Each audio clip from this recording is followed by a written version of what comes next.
Hi guys, welcome to diet academy classes. मैं हूं रमेश कुमार और आज हम लोग एमपीपीएससी मुख्य परीक्षा का एक मेंस के लिए यानी कि एक प्रश्न अटेम्प्ट करने वाले हैं और इसमें मैं आपको बताऊंगा कि इसमें सबसे बेस्ट आंसर राइटिंग कैसे करें और कैसे आप पॉइंट इसमें थिंक करें। जरूरी नहीं कि आपको रट्टा मारना पड़े, तो और सबसे ज़्यादा से ज़्यादा पॉइंट कैसे लिखें। ओके, तो एक फिक्स पैटर्न के तहत हम लोग करेंगे। चलिए क्वेश्चन सबसे पहले अटेम्प्ट करते हैं।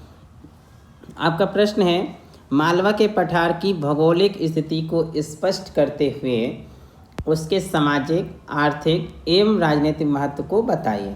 आपका ये जो क्वेश्चन है हम लोग करेंगे 11 मार्क्स में 11 नंबर के अंतर्गत, अर्थात इसकी शब्द सीमा 200 शब्द। ओके,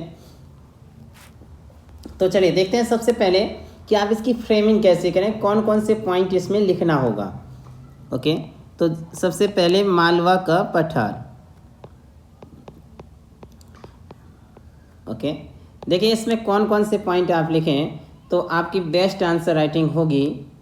ओके,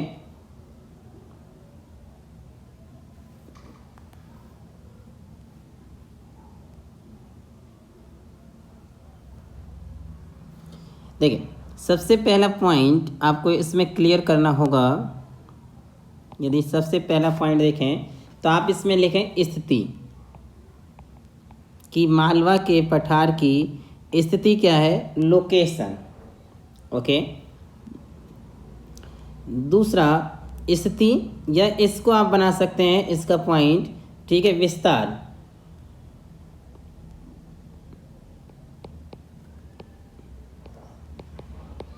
ओके, ये तो इसे दूसरा पॉइंट, या दोनों को एक साथ भी लिख सकते हैं। कौन सा, विस्तार, एक्सटेंशन इसका। तीसरा पॉइंट इसमें मोस्ट इम्पॉर्टेंट है, जो आप लिखेंगे कि मालवा के पठार का निर्माण कैसे हुआ। ओके, तो अगला कौन सा हो गया आपका, निर्माण। अगर अब इसके बाद देखें, ओके, तो अगला होगा प्रमुख चोटी।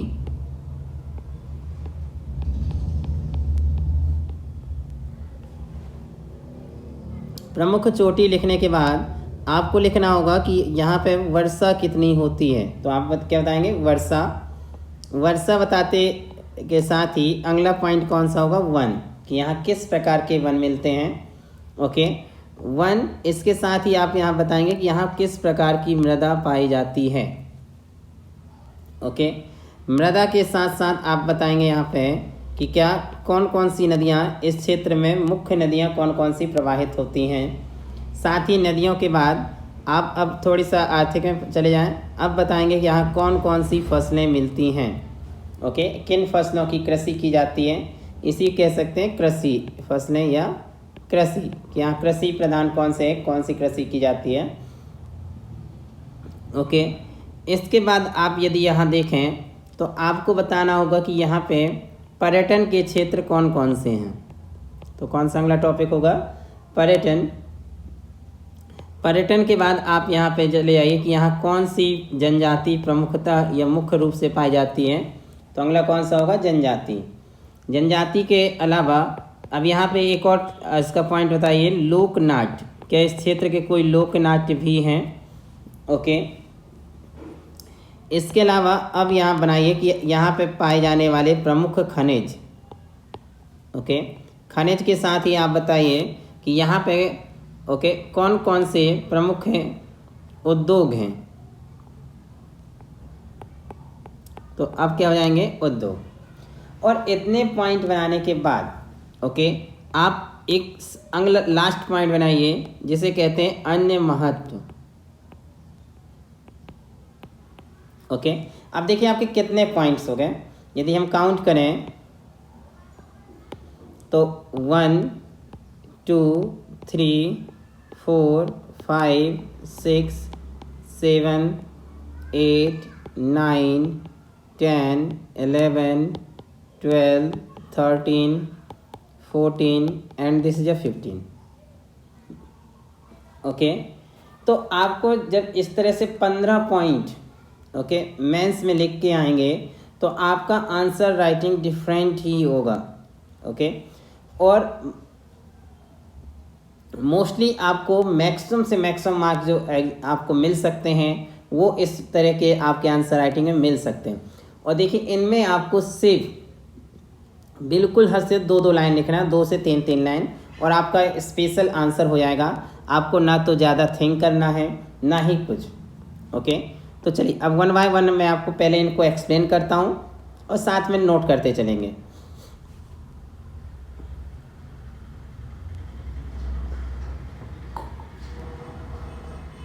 चलिए, सबसे पहला पॉइंट है आपका कौन सा? स्थिति।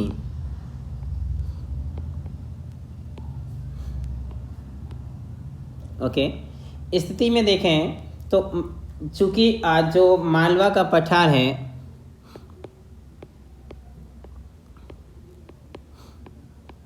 मध्य प्रदेश की कौन से क्षेत्र में है? पश्चिमी भाग में।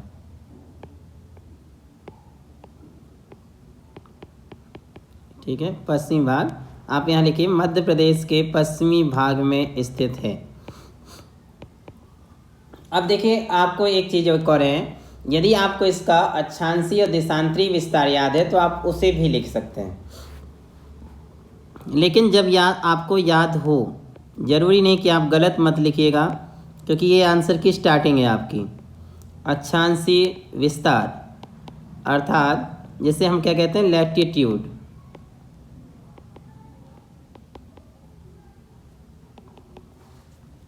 यदि इसका अक्षांशीय विस्तार देखें तो कितना है? 20 डिग्री 17 मिनट।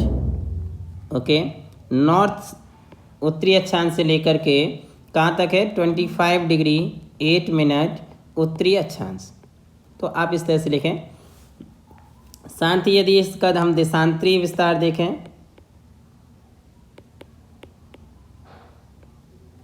ये देशांतरी स्थिति देखें तो देशांतरी स्थिति आपको मिलेगी 73 डिग्री 17 मिनट पूर्वी देशांतर से लेकर के कहाँ तक? 79 डिग्री 20 मिनट पूर्वी देशांतर।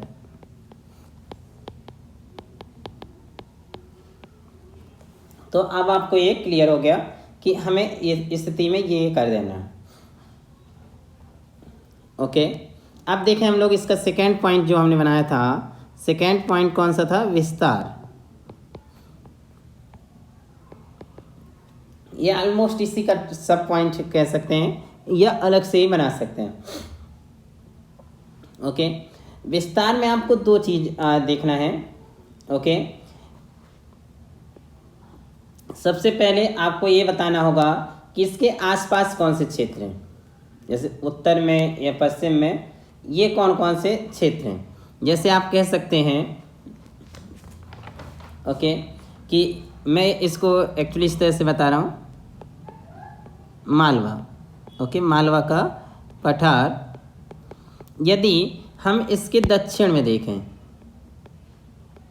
तो दक्षिण में आपको क्या मिलेगी? नर्मदा नदी। तो आप लिखिए नर्मदा के मालवा के पठार के दक्षिण में नर्मदा नदी स्थित है। यदि हम इसके देखें दक्षिण पश्चिम में तो दक्षिण पश्चिम में क्या स्थित है? गुजरात। तो आप लिखिए मालवा के पठार के दक्षिण पश्चिम में गुजरात स्थित है। यदि हम इसके देखें कौन सा ये वाला क्षेत्र हो जाएगा? उत्तर पश्चिम। तो आप लिखिए मालवा के पठार के उत्तर पश्चिम में राजस्थान स्थित है। ओके, यदि हम देखें कि मालवा के उत्तर में कौन सा क्षेत्र स्थित है तो मालवा के उत्तर में आप देखेंगे कि यहाँ पे मध्य भारत का पठार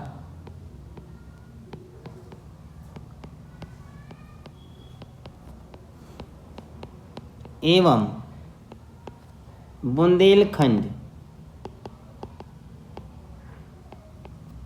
की उच्च भूमियाँ स्थित हैं, हाईलैंड जिसे कहते हैं वो स्थित हैं। ओके, यदि इसके देखें पूर्व में कि मालवा के पठार में पूर्व में कौन सी है तो आप देखेंगे विंध्यन जो पर्वत श्रृंखला है उसका विस्तार है। ओके, तो इस तरह से आप अगर इसको लिखाएंगे तो एक तो हो गया विस्तार ही है। विस्तार का ही आप अलग से भी टॉपिक बना सकते हैं। तीसरा या इसी में लिखिए प्रमुख जिले, कि मध्य प्रदेश के कौन से जिलों के अंतर्गत मालवा के पठार का विस्तार है। तो अभी तक मध्य प्रदेश के 18 जिलों में या तो पूरी तरह से, ठीक है, पूरी या संपूर्ण कह सकते हैं, संपूर्ण विस्तार था, या आंशिक विस्तार। आंशिक विस्तार का अर्थ है कि उस जिले का पूरा भाग तो नहीं आता है, कुछ भाग आता है। लेकिन चूँकि अभी 1 मार्च 2020 को एक नया ज़िला बना है, कौन सा, नागदा, और जो कि उज्जैन क्षेत्र से अलग हुआ है। तो अब जो मालवा के पठार के अंतर्गत प्रमुख ज़िले या कुल ज़िले कह सकते हैं कितने आते हैं, 19 ज़िले। ओके, तो उन 19 ज़िलों में आपको जो है प्रमुख ज़िलों के नाम मेंशन करना होगा। मैं आपको पूरे ज़िले बता दे रहा हूँ, आप उनमें से प्रमुख ही लिखें। जैसे सबसे पहले यदि हम देखें तो इंदौर चूँकि इसका सेंटर पॉइंट है। ओके, इंदौर, उज्जैन से तीसरा नागदा जो अभी अलग हुआ है। ओके, फोर्थ देखें देवास। ओके, शाजापुर, और शाजापुर से ही कौन सा अलग हुआ था, आगर मालवा। तो ये भी एक अलग हो गया। ओके, फिर यदि देखें इसी के जस्ट ऊपर तो आपको क्या मिलेगा, रतलाम। फिर यदि देखें तो कौन सा है आपका, मंदसौर। ओके, झाबुआ, अलीराजपुर,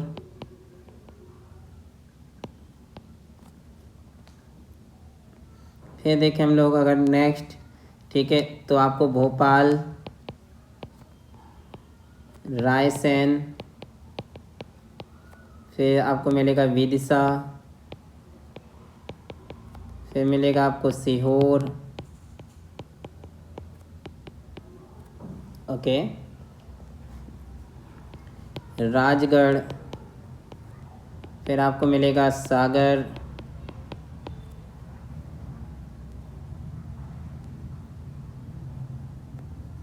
अगर आप ऊपर और जाएंगे तो आपको कौन सा मिलेगा, ठीक है, गुना, और फिर लास्ट में लिखिए आप कौन सा, गुना के पास ही अशोकनगर। ओके, तो ये आपको 18 ज़िले जो हैं इसके विस्तारित हैं। आप जरूरी नहीं कि मैं इनसे पूरे नोट करें, इनमें से जितने आपको याद रहें, बस ये देखिए मैप में देख लीजिए कि ये वाला क्षेत्र क्या कहलाता है, आपका मालवा का पठार। ओके, तो आई थिंक आपको क्लियर हो गया होगा कि विस्तार में क्या करना है। नेक्स्ट यदि हम देखें, ठीक है, कौन सा हमने बनाया था, प्रमुख चोटी।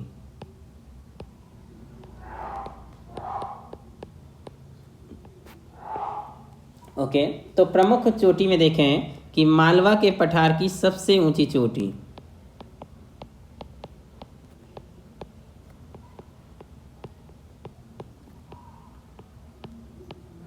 कौन सी है, आप लोगों को याद होगा सभी को आई थिंक, ठीक है, कौन सी है, सिगार। और सिगार की यदि आपको ऊंचाई याद हो तो ऊंचाई लिखेंगे तो थोड़ी ज़्यादा इफेक्ट पड़ेगा, 881 मीटर। यदि हम देखें दूसरी सबसे ऊंची चोटी तो कौन सी है, जाना पाव। ओके, जिसकी ऊंचाई कितनी है, 854 मीटर। यदि हम थर्ड वन देखें कि तीसरी सबसे ऊंची चोटी कौन सी है, तो वो कौन सी है, धाजारी, ये जा है। ओके, धाजारी। ओके, धाजारी की ऊंचाई देखें तो कितनी है, 810 मीटर। जरूरी नहीं कि आप सभी की लिखें, सिगार की अगर आपको याद है तो ये बेस्ट होगा। ओके, फोर्थ लिखें तो कौन सी है, गोमनपुर। ओके, इसकी ऊंचाई 510 मीटर है। तो आप करिए प्रमुख चोटियों में से ये। अब नेक्स्ट यदि हम देखें कि हमारा नेक्स्ट कौन सा था आपका, ये 4th नंबर का रहा होगा, 5th। ओके, वर्षा, किधर पे वर्षा कैसे और कौन कितनी होती है, ठीक है। तो आप लिखेंगे मालवा के पठार क्षेत्र में या इस क्षेत्र में जो वर्षा है, ठीक है, किससे होती है? दक्षिण पश्चिम मानसून से होती है।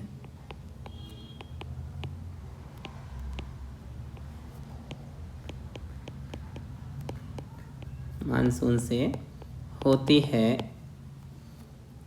और लगभग, ठीक है, कितनी वर्षा होती है ये भी आपको मेंशन करना होगा। लगभग 100 से 150 सेंटीमीटर वर्षा होती है। ओके। अगला पॉइंट यदि देखें आप इसमें, तो अगला पॉइंट कौन सा होगा आपका? 1। तो यहाँ पे किस प्रकार के वन पाए जाते हैं ये लिखना होगा। तो आप बताएंगे कि यहाँ पे कौन से वन पाए जाते हैं? उष्ण कटिबंधीय कटीले वन,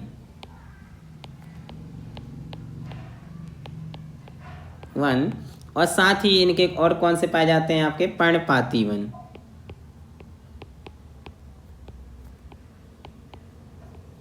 ओके। अगर यहाँ पे आप चाहें तो इसके प्रमुख वृक्ष भी यहाँ पे मेंशन कर सकते हैं, जिनमें से जैसे बबूल, ओके, सागौन, तेंदुपत्ता। 2-3 कर दीजिए जितने आपको याद हो। ओके, बबूल, सागौन और तेंदुपत्ता। अगला देखें यदि हम यहाँ, तो अगला आपको मेंशन करना होगा कौन सा? मृदा, कि यहाँ किस प्रकार की मृदा पाई जाती है।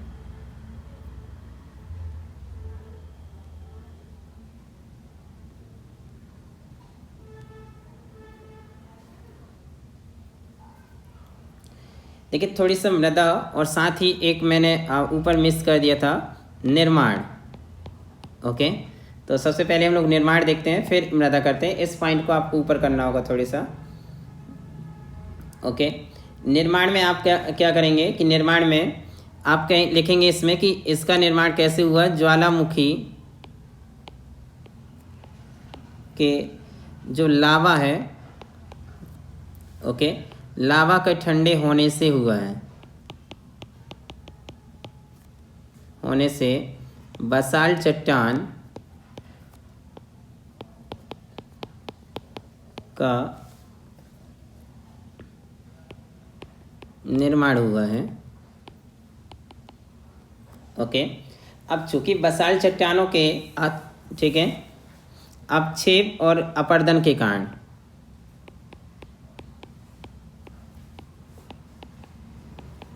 बसाल्ट चट्टान के अवक्षेपण व ये पाए, ठीक है, अवक्षेप व अपरदन के कारण किसका हुआ है? काली मिट्टी का निर्माण हुआ है।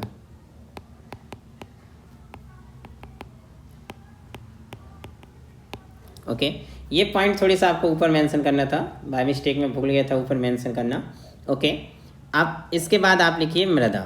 तो मृदा इसी का सब पॉइंट कह सकते हैं, या साथ में ही, चूँकि हमने लिखा है काली मिट्टी, तो मृदा में लिखिए कि यहाँ पे काली मिट्टी की अधिकता है।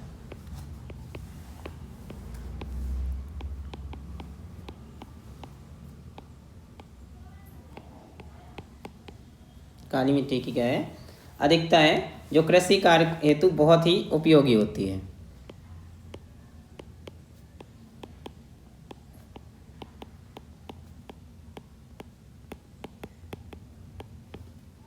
ओके,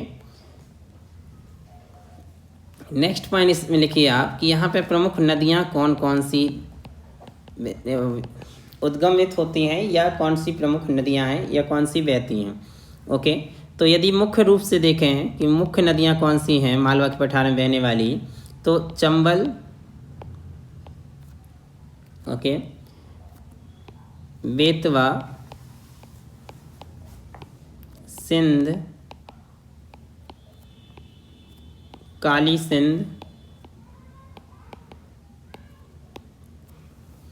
ओके, क्षिप्रा जिसे उज्जैन में, उज्जैन क्षेत्र में, माही, धार में, ओके, पार्वती, धसान, सोनार, गंभीर, ये इस क्षेत्र की प्रमुख नदियां हैं। ओके, इसके बाद आप जो अगला पॉइंट लिखेंगे कि कौन सा है, फसलें। तो चूंकि यहाँ पे कौन सी है, काली मिट्टी कृषि कार्य के लिए बहुत ही उपयुक्त होती है, अतः यहाँ की प्रमुख फसलें कौन कौन सी हैं, जैसे गेहूं, सोयाबीन, ओके, गन्ना और चना का उत्पादन किया जाता है। गेहूं में तो इसे यहाँ पे गेहूं की डलिया भी कहते हैं, मालवा को। तो आप ये भी कह सकते हैं कि यहाँ सर्वाधिक उत्पादन होता है, इसलिए इसे क्या कहते हैं, गेहूं की डलिया। ओके, अब अगला पॉइंट यदि हम देखें तो आप अगला पॉइंट हमने देखा था, कौन सा था, पर्यटन। ओके, तो आप पर्यटन में देखें कि यहाँ प्रमुख कौन कौन से पर्यटन पाए जाते हैं। तो आपको जैसे पहले इम्पोर्टेंट है महाकाल मंदिर या महाकालेश्वर, ठीक है, जो कि कहाँ पे है, उज्जैन में। और साथ ही एक और कौन सा है आपका, ओके, आप चाहें तो महाकाल के साथ साथ ओंकारेश्वर भी मेंशन कर सकते हैं, ऑलमोस्ट इसी क्षेत्र में ये भी है, ठीक है। ओंकारेश्वर दोनों ही क्या है, 12 ज्योतिर्लिंग जो हैं उनमें से हैं, 12 ज्योतिर्लिंगों में से, ठीक है। तो महाकाल बहुत ही पॉपुलर है। तो पर्यटन में एक तो ये हो गया। दूसरा आप जानते हैं मांडू, मांडू जो कि धार में है, ये भी इस क्षेत्र का प्रमुख पर्यटन स्थल है। साथ ही यदि हम इंदौर में देखें तो आप बड़ा गणपति इसमें मेंशन कर सकते हैं, और साथ ही कौन सा, खजराना भी। ओके, अब देखें कि यहाँ प्रमुख जनजाति इस क्षेत्र में कौन सी है। तो आप क्या लिखेंगे, प्रमुख जनजाति,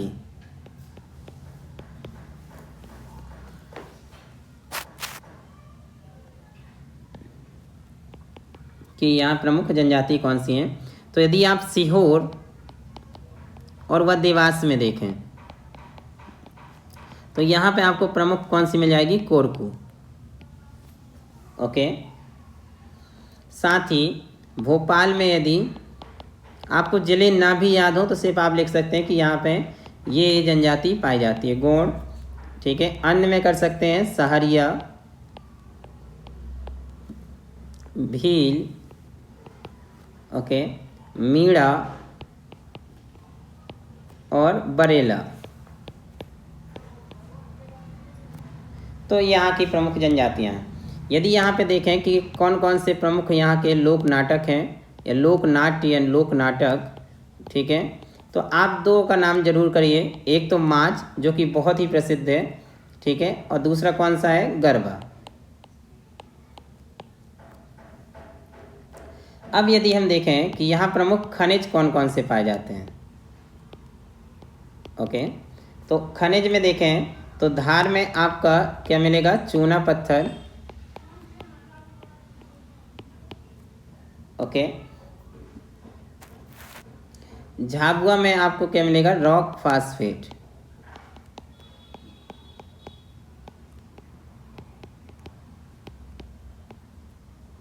ओके।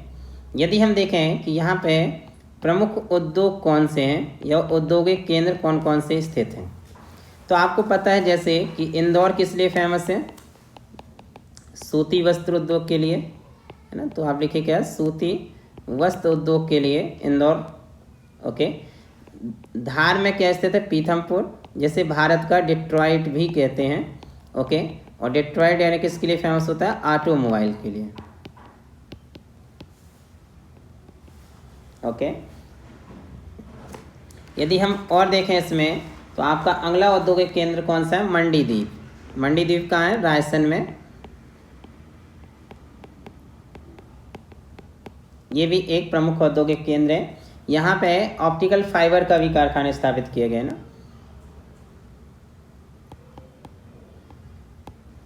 Optical fibre. यदि हम और देखें कि कौन से हैं तो नागदा जो कि अभी जिला ही बना है, ये भी सूती वस्त्र उद्योग के लिए फेमस है, ओके। और साथ ही देखें तो इस क्षेत्र में सागर जो है, सागर में कौन सा कॉम्प्लेक्स है, स्टेनलेस स्टील का।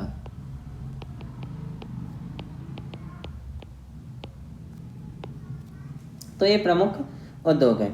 अब देखिए इसके बाद आप एक लास्ट पॉइंट बनाइए जिसका कहते हैं अन्य महत्व, और जो जो मेंशन आपको याद आए, एक्स्ट्रा चीज़ लग रही हो, वो आप इसमें लिख सकते हैं। जैसे यदि मैं कहूँ कि जैसे मालवा के पठार के मध्य से कर्क रेखा गुजरती है, मालवा के पठार के मध्य से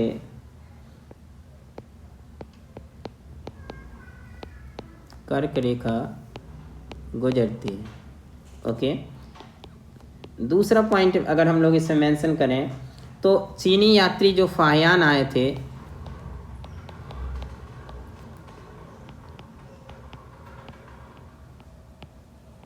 फाहियान, उन्होंने मालवा की जलवायु को सर्वश्रेष्ठ जलवायु बताया है। फाहियान ने मालवा की जलवायु को सर्वश्रेष्ठ जलवायु बताया है। ओके। यदि हम तीसरा पॉइंट देखें कि जो मालवा का पठार है, ये चंबल और नर्मदा नदी के लिए जल विभाजक का कार्य करता है। किसके लिए? चंबल व नर्मदा नदी के मध्य किसका? जल विभाजक का कार्य करता है।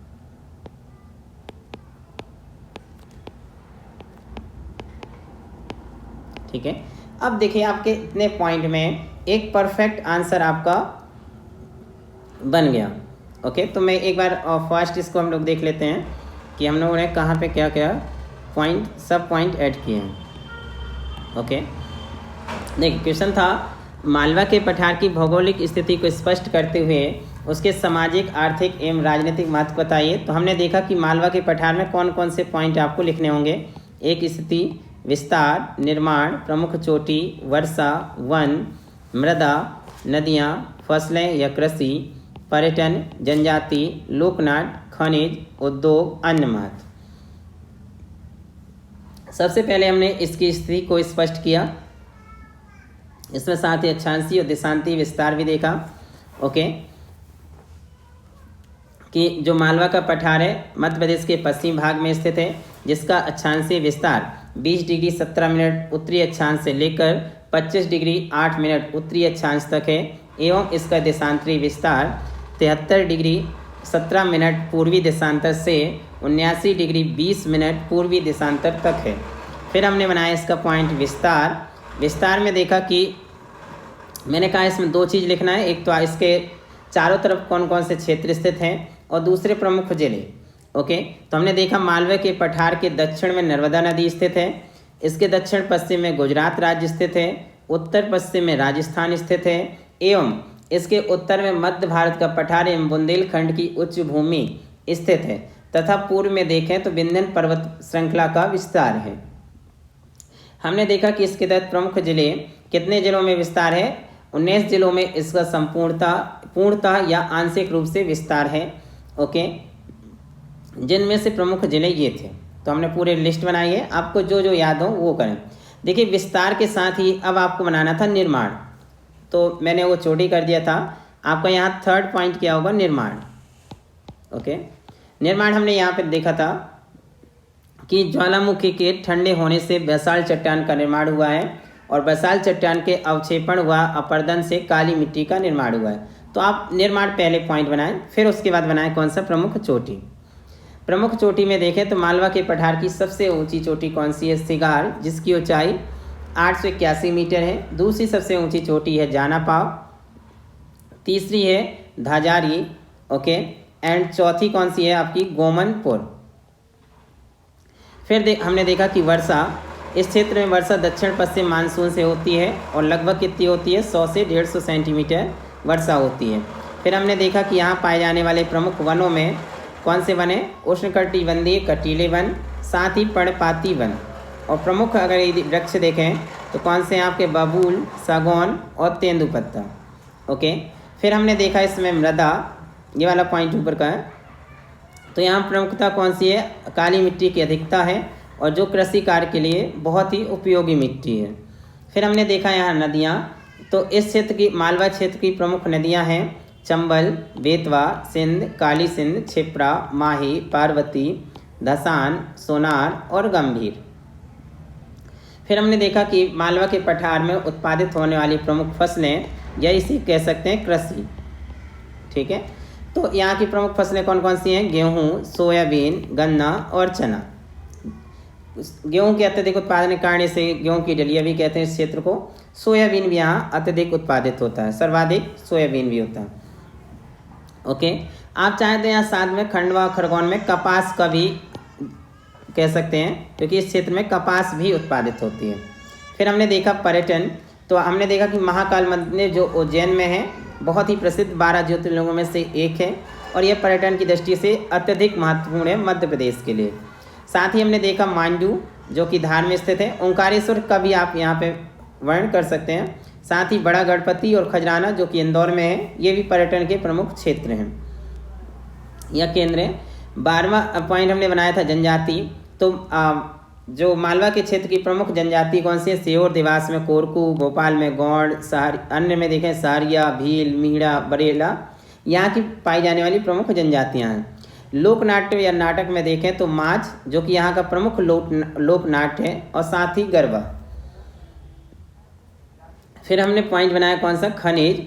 खनिज में देखा धार में चूना पत्थर और झाबुआ में रॉक फास्फेट आदि। उद्योग में देखा तो औद्योगिक क्षेत्र यह एक मध्य प्रदेश का प्रमुख औद्योगिक क्षेत्र है, जिसमें से इंदौर जो है सूती वस्त्र के लिए प्रसिद्ध है, पीथमपुर ऑटोमोबाइल, मंडीदीप जो रायसेन में ऑप्टिकल फाइबर कारखाना स्थापित किया जा रहा और प्रमुख औद्योगिक केंद्र भी है। साथ ही देखें तो नागदा भी सूती वस्त्र के लिए प्रसिद्ध है और सागर में स्टेनलेस स्टील कॉम्प्लेक्स है। फिर हमने एक लास्ट एवं अंतिम बिंदु बनाया कि अन्य महत्व, तो हमने देखा मालवा के पठार के मध्य से कर्क रेखा गुजरती है, जो इसकी जलवायु को प्रभावित करती है। साथ ही चीनी यात्री फायान ने मालवा की जलवायु को सर्वश्रेष्ठ जलवायु बताया है। और एक लास्ट पॉइंट कि मालवा का पठार जो है चंबल और नर्मदा नदी के मध्य जल विभाजक का कार्य करता है। ओके, अब इस तरह से यदि आप आंसर राइटिंग करेंगे तो आपको एग्जाम में मैक्सिमम मार्क्स मिलेंगे, ठीक है, जो पॉसिबल होंगे। ओके, तो आई थिंक आपको अब ये पूरे आंसर राइटिंग आ जाएगा। मैं आपको एक अलग से वर्क दे रहा हूँ, कल हम नेक्स्ट वीडियो में करेंगे बुंदेलखंड का पठार।